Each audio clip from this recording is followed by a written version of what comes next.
everybody, and welcome back to Am's Untitled Podcast. I'm Am. Hi, if you've never met me before, it's so nice to meet you. Thank you for clicking on my Percy Jackson dedicated podcast.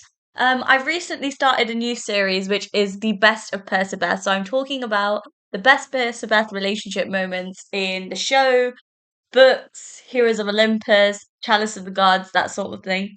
So far, I've talked about the best Percabeth moments in the TV show, and I've talked about the best Percabeth moments in the Lightning Thief book and the Sea of Monsters. So I highly recommend you guys checking those out before you listen in. And if you've already heard them, here's today's episode. So today's episode is the best of Percabeth in Titan's Curse. Now, this book was particularly difficult for me because, of course, Percy and Annabeth are very much separated from the whole book. Well, separated in the book. So it's kind of difficult for me to find good moments. Although I feel like this book is very special when it comes to Percabeth. Now, you're probably thinking that's a bit strange. She's just said that they're not around each other, so how can they have special moments? I think it's just because, like, of course, the books are written in Percy's perspective, and Annabeth is always mentioned there. Like, I always talk about Annabeth being the invisible string in this book in particular. And it's basically what I love about the book is that Percy is just in a pissy mood throughout the book just because Annabeth isn't there, and like I think he's really struggling without her, and it does show in his behavior, and unfortunately the rest of the gang get the brunt of it. But yeah, so these are the best Percabeth moments being together but not together, if you know what I mean. Okay, so the first moment that we're going to be talking about is at the beginning of the book. So this is when Percy and Annabeth are kind of like together and just doing things as they normally would. And if you don't get it, they are basically at this military school and there's like a dance going on. And, Annabeth tells Percy, like, to fit in, you should ask someone to dance. And he's, oh my God, he's such an idiot. And he's like, oh, well, who should I ask? And he's like, me, seaweed brain, hello. Like, I'm stood right here. Dense and oblivious, people, dense and oblivious. Like, this girl be dropping mad hints and he ain't picking up on them. Oh my God. I guess there are people out there like Percy that find it very hard to see when somebody is flirting with them. And I think Annabeth's flirting gets, I think from Sea of Monsters, I think she's become a little bit more bold. Like, I'm not necessarily saying that she's flirting with him 24/7. It's just she's dropping these hints, and I've noticed them a few times, and I'm like, huh, man, she's got riz too. But of course, Percy is the ultimate riz master. I mean, after everybody that he ropes in these books, like let's think about it. So there's Annabeth, Raina, who is from Heroes of Olympus. So if you guys haven't read it, you probably haven't met her yet. Then there was Nico, Rachel, and I'm pretty sure there was someone else as well that I can't remember off the top of my head. But yeah, Percy is a puller. Let's just put it like that. And Annabeth is kind of making it obvious to him, but of course he's quite oblivious, so he doesn't pick up on it. The next bit I wanted to talk about is, when the Manticore actually kidnaps Annabeth. Like, the fact that Annabeth is gone, like, that is such a big thing for Percy. And I think up until this point, like, he doesn't really quite believe that she's gone. Like, the person who's been with him, he's been on these dangerous quests with, like, his best friend, the person who he goes to is no longer there. Like, if we just think about it for a second, like, for him, it's a big deal that she's not there. And through the whole book, he's just in the most foul mood because she's not there. And I get it. Like, I understand, like, he's gotten so used to having her around, and now all of a sudden, like, it's like he's lost his moral compass. Like, he's lost his sense of direction, which I think is very interesting. I'm so happy that Rick did this. Like, I'm glad that he took Annabeth out of Percy's life, just so we as the audience can see how important she actually is to him. Because of course, like, younger readers probably not going to pick up on it as much, but I remember rereading these as an adult. I really realized the impact that Annabeth actually has in his life, and like when she's not there, it's almost like he doesn't really know what to do with himself, which I think is, oh, so cute. Rick, I love you so much. I love Rick because he really does pull at Percy's heartstrings, which ultimately pulls at my heartstrings in this book. But I understand why he's done it. There's a good explanation for it. The next moment we're going to be talking about is where Percy, of course, Annabeth is gone, and he's just got her Yankees cap, and it's in his cabin, and he just keeps looking at it. And I think for him, like, he really, really misses her. Like, at this point, she's probably only been missing for a few hours, but it's almost like there's a part of him that's missing too. Like, it's so strange. Like, when you read this book, like, I can see why people think that Titan's Curse is an underrated book, because there's a lot that goes on. Like, it's very mature, this book, like all these feelings and things that are happening. It's such a shift in tone from the first two books. And I think Percy kind of grows up a lot in this book because, of course, Annabeth isn't there. Like, he realizes that he has to step up. And yeah, I just feel like without Annabeth, he's really finding it hard. Oh, bless him. So sweet. Rick always likes to torture his characters every now and again, but I get it. The next Percabeth moment I wanted to talk about was where Percy has a dream about Annabeth and Luke. So in this dream, Luke is holding up the weight of the sky, and he's Luke is basically begging Annabeth, like, he's pulling on the fact that she's got these feelings for him, and he's like, save me, help me. And of course, Annabeth, she's still got these feelings for Luke, like, and what she feels for Percy is there, but don't forget, like, she's got these feelings for Luke as well, which confuse her. And Annabeth obviously goes to help him, and Percy's like screaming at her, like, don't help him, don't help him, don't do it, he'll hurt you. And I think Percy just feels really helpless in this book. Like, he can't save Annabeth, he couldn't protect her from Luke. I feel like he just feels very, not just helpless, but like, maybe that he I think it ties into his whole fatal flaw thing, because of course his fatal flaw is personal loyalty. The fact that he would do anything for somebody that he cares about, for a friend. He'd move the world for a friend, basically. And I think him not being able to do that for Annabeth, his best friend, I think he can't swallow that pill. Like, it's too difficult for him to accept that she's not there and he couldn't protect her. Yeah. I thought that that dream was really important. Like, it's not a cute Percabeth moment, but it says so much about their relationship. The next moment that I want to talk about is very important, and it's a reoccurring theme in this book in particular.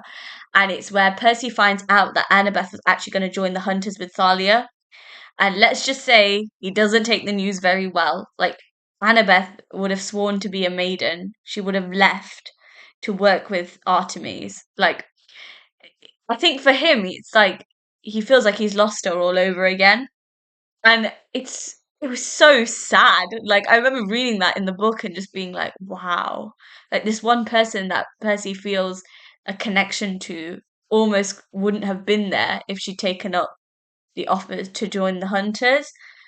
And oh my gosh, I was like, wow. And like, throughout the book, like in Percy's internal monologue, like, he's thinking about it all the time. Like, oh my god, she would have left me. You know what I mean? Like, oh, I was so happy that Rick put that thread in there, because it kind of throws, like, what do you call it? A spanner in the works in their relationship, I guess, because it's like he thought he knew Annabeth well, but now there's this big thing that she hasn't told him. Um, yeah, and she could still join the Hunters. She could very well still join the Hunters, and I think that's what he's afraid of. Like, he's afraid he's gonna lose her. Oh, guys, they're not even in a romantic relationship yet, and things are already like they're already each other's ride and die. Like, that's the way I look at their relationship. That they're literally a ride and die, but they're so cute. Oh my gosh. The next scene that we're going to talk about is, again, like I said, like, Annabeth isn't completely in the books, but she's always mentioned, and it's the scene where Sally tells Percy that she knows that he will do what is best for Annabeth. So of course he's confided in his mother about Annabeth, and he's like, I really don't know what to do. Like, what do I do? And Sally has like this blind faith that no matter what he does, he will do what's best for Annabeth, and he will go on this quest despite the fact that he's not supposed to be there to get her back. And I think she knows that. And guys, she's a Percy Beth shipper as well. Oh my gosh, I could not love Sally any more than I already do. Like, she is just one of the best fictional mothers ever. Like, oh my gosh, everybody needs a Sally Jackson in their life. She's honestly perfection. And she also says another thing to Percy, which I thought was really interesting in that scene a little bit further on, where she says, you know, she knows that Annabeth would do the same for him. Now, that is so important because not only can she see like her son would do anything for Annabeth, but she knows for a fact that Annabeth would do the same for him, as do all of the rest of us who are reading the books. We know that there is nothing that they wouldn't do for each other, and the fact that other people in the story are recognizing it. Rick dropped big hints like from the beginning. Like I'm almost ashamed that I didn't pick up on these the first time I read these books. Because to me, like Percy and Annabeth was very unexpected when I was young. Like I remember when I got to the fourth book, spoiler alert, and she kissed him. I remember I was a bit like, whoa, like where did that come from? Of course, I was young. I was like, how old was I? 10 or maybe 11, something like that, when I first read these books. And I just remember being like, oh, whoa, that came out of nowhere. But now, like, as an adult, I'm like, yeah, like, I can see what Rick was doing. Like, he was always planting these seeds that he was going to water later on. And of course, when you're a kid, you're a lot more naive and a lot more oblivious. But now, like, I'm picking up on them and I'm like, oh my gosh, so good. I love Sally. She's also a fair, like, Percival shipper as well. So, she knows that Annabeth is what's best for her son. And I think deep down, she also feels like her son is what's best for Annabeth. Like, she knows that they need each other to build a good life. Oh my gosh, so cute. I loved that scene. I just had to point that scene out because it's probably one of my favorites in the entire Percabeth series.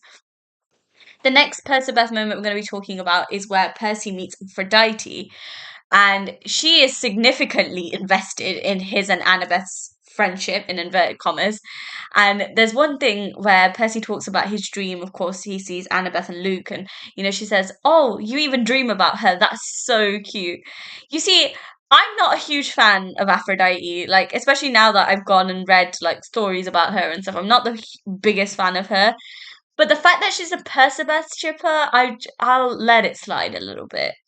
And there's one moment where she's talking to Percy and she calls this quest that he's on to get Annabeth back, she calls it a quest for true love. Guys, she knows what's up. Like, she's not the love goddess for no reason. Like, she wouldn't have had her son Eros shoot a shot at those two. Like, she already knows that they're probably the best demigods relationship that I've ever seen. And there's a moment in Heroes of Olympus that I remember where Piper, is it Piper? Yeah, one of her daughters, she talks about Percabeth, like similarly to how Aphrodite's mentioned them. And like they both say like they're both the gold standard of love. And even I truly believe that. Like I'm like, oh, if anybody wants a relationship, it's gotta be a Percabeth relationship. And she sort of, after she disappears, like everybody's asking Percy, like, oh, so what does she want from you? And he just says, oh, nothing. I think it's because he knows that they wouldn't stop teasing him about his relationship with Annabeth. Honestly, I wouldn't either, let's be honest. If I was there, I'd be like winding him up about it as well. The next little moment that made me laugh, where I really felt Annabeth, I really missed her in this book as well, I'll be honest with you. Like, there were scenes with her, but it wasn't, like I said, Annabeth's my favorite, so it was really hard for me to not read much of her in this book, but I'm glad that it did wonders for the Percabeth relationship. The scene that I'm thinking of in particular is the scene at the Hoover Dam, where Percy, Thalia, and Grover, they're talking about its structure and its architecture, and everybody else is asking, oh, like how do you guys know that?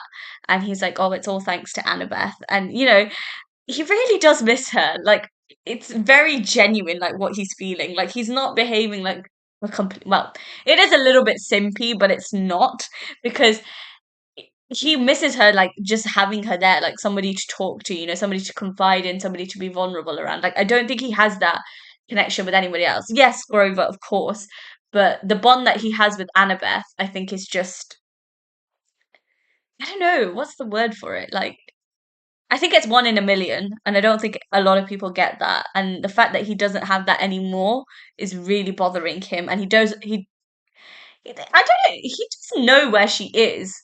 Well, does he? I don't know. Maybe he doesn't. And maybe that's what's killing him. Like, he doesn't know whether she's okay. And I think the big thing that's bothering Percy, particularly in this book, is not only did Annabeth want to join the hunters, but the fact that she's alone with Luke is really bothering him. I think he's thinking, oh fuck's sake, like the girl that I like has a feelings for the guy that I hate. Do you know what I mean? Like it's one of those very like cliche situations. But yeah, it's funny. And the way Rick's written it, like you wouldn't think it's cliche, but when you look at it like that, it's quite cliche. One of the last few moments that we're going to be talking about is when Percy is being attacked by the skeleton army, and the first thing that he does is, as they're there, he prays to Athena to save Annabeth.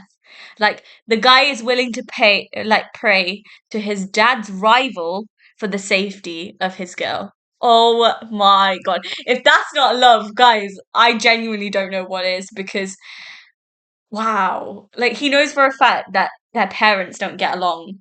And he knows that, well, I don't think he knows yet, but Athena is not the biggest fan of Percy either.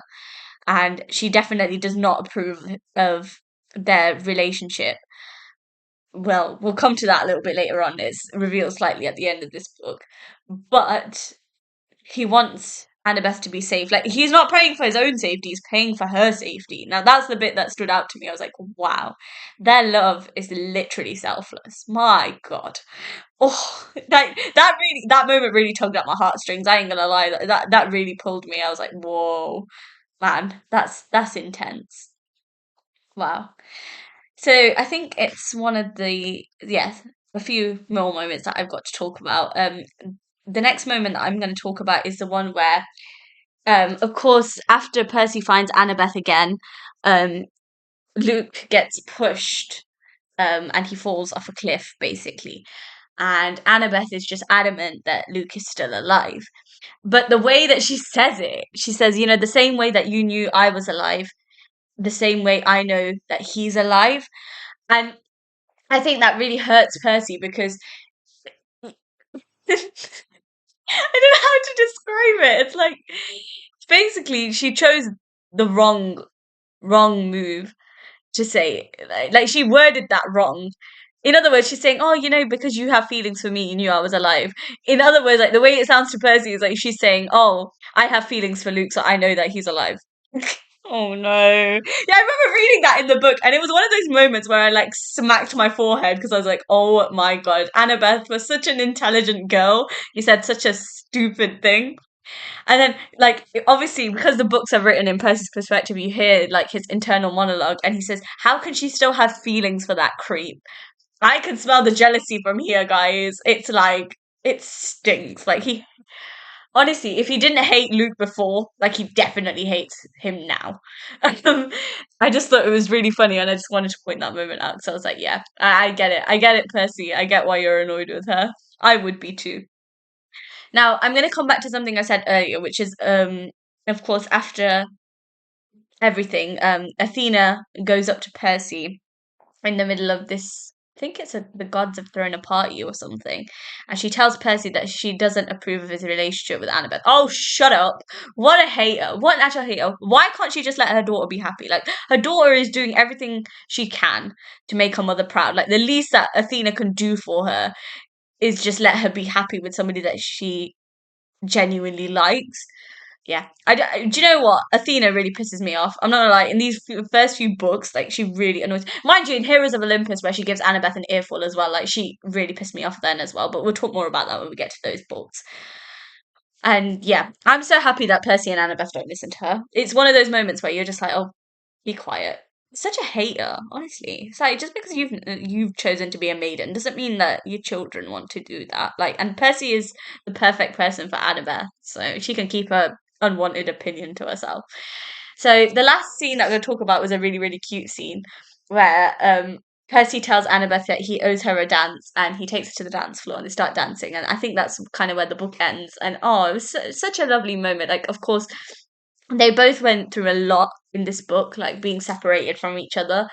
And I think Percy's just relieved to have her back. And oh, I think she feels the same way too. Like I think she genuinely missed him as much as he missed her, which is really, really cute. So let's just sort of come to my final like thoughts regarding the entire book. And the entire Percy Beth relationship in this book. Of course, like I said before, like Percy just being in the most horrible mood because he realizes that Annabeth is gone, And, I'm glad that other people are Percabeth shippers like myself, like other goddesses and gods and things. And I'm glad that other people are finally noticing like that there's something more to them than just being friends. Because of course both of them, well, I wouldn't say Annabeth is as blind, but Percy definitely is when it comes to his relationship with her. Of course, there was a lot more of Luke causing tension in this relationship. Like, and the way I think of it is that Percy doesn't just hate Luke because of what he's done to him, but he hates him because Annabeth just can't get over him. Like, she can't shake these feelings for him, and that annoys him. It's like, why? Like, how? Even after everything that he's done to you, how can you still defend him? But again, like I said, like I talked a bit about this when we did the book review, like when you have feelings for someone, it is very, very difficult to get over those feelings. And I think that's why, like, I understand where Annabeth is coming from. Like, I don't necessarily agree with her. I just get where she's coming from. And also, like, she has romantic feelings for him, and they can really, excuse my French, fuck you up. And, like, I just, yeah, I get why it becomes so difficult for Percy. And of course, it's unfair to Percy. Um, like, of course, what's the word I'm looking for here? It's unfair to him because he just wants what's best for Annabeth, and he knows that Luke isn't good for her, yet she's not seeing that. But don't worry, she comes to her senses. Not yet, but she does come to her senses at some point. Not until the fifth book, spoiler alert. But yeah, and I was so happy when they were finally back together because Percy went back into a good mood and Percabeth was reunited and it made me very happy. So yeah, let me know what your guys' favourite moment from Titan's Curse is. I think Titan's Curse is a really underrated book and it had, even though like Percy and Annabeth went together, it still had some good Percabeth moments in it and it gave me enough for an episode, so that's great. Um, what now? What do I say? I always get to the end of this podcast and I can never remember what to say at the end. So, episodes are available to stream via my YouTube channel and on Spotify. Don't forget to subscribe to my YouTube channel whilst you're there. It'd be very much appreciated. Um, don't forget to follow me on Instagram, on Threads. Feel free to DM me any questions, content recommendations, that sort of thing. Is there anything else I need to tell you guys? I don't think so. Oh yeah, I am planning on going on holiday, but I will let you know my plan close to the time. It's not for another 3 weeks yet, so you'll be seeing me for the time being, and then maybe there might be a gap week, but I'll let you guys know close to the time. So yeah, thank you guys so much for listening in. I really appreciate it. I hope you guys are enjoying this series, and I will see you guys in the next episode. Mwah! Bye!